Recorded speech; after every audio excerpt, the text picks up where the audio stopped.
The big outrage. We've heard of all kinds of bans in schools, bans on certain clothing, cell phones, even playing tag. But now one school has gone too far in its attempt to teach children what it thinks are important lessons. They are banning, get this, Legos. Big Story correspondent Douglas Kennedy is here now with an explanation. Why Legos? John, this is a small school in Seattle, Washington, which recently banned the building blocks from its classrooms. The lesson they say they're trying to teach is about the evils of private property. When it comes to toys, it's not uncommon for children to claim ownership.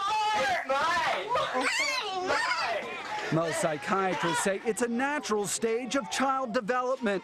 Not so at a so-called emerging curriculum school in Seattle, Washington. The Hilltop Children's Center recently banned Legos after teachers say their students' behavior began to, quote, mirror a class-based capitalist society. A society that we teachers believe to be unjust and oppressive. How ridiculous is this? This is really just preposterous. What we're saying is bad for children to play with Legos with each other. They're not instilled with the values that the teachers think they ought to be having. The controversy began when a group of 8-year-olds began building a Lego town like this one, complete with a city center, shops, and houses of various sizes.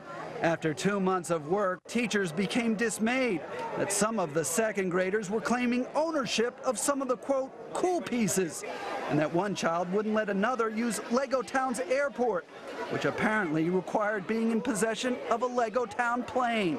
According to the teachers, the children had begun to incorporate into Lego Town their assumptions about ownership and the social power it conveys.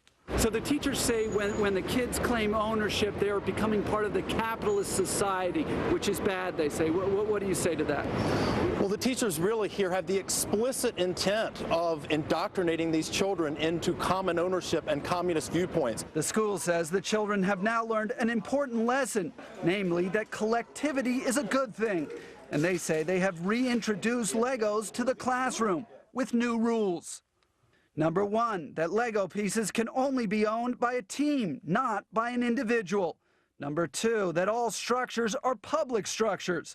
And number three, that all structures will be limited to standard sizes. So they're going to limit the size of the structures. Are they also limiting the size of these kids' imaginations? I think so. Really what we're talking about here is trying to teach these children that everyone should live in the same sized home, the same format. We're talking about Soviet-era public housing, central planning. That's what they're trying to indoctrinate these kids in. It's something American parents need to really be thinking about. No one from Hilltop would comment on camera, but in a statement, the teachers called the Lego ban a success, teaching children, they say, a vital lesson in shared ownership. They also say their teaching methods are being adopted across the country. So, John, I guess that means that we are going to hear more of Lego bans. More Hugo Chavez, less Donald Trump.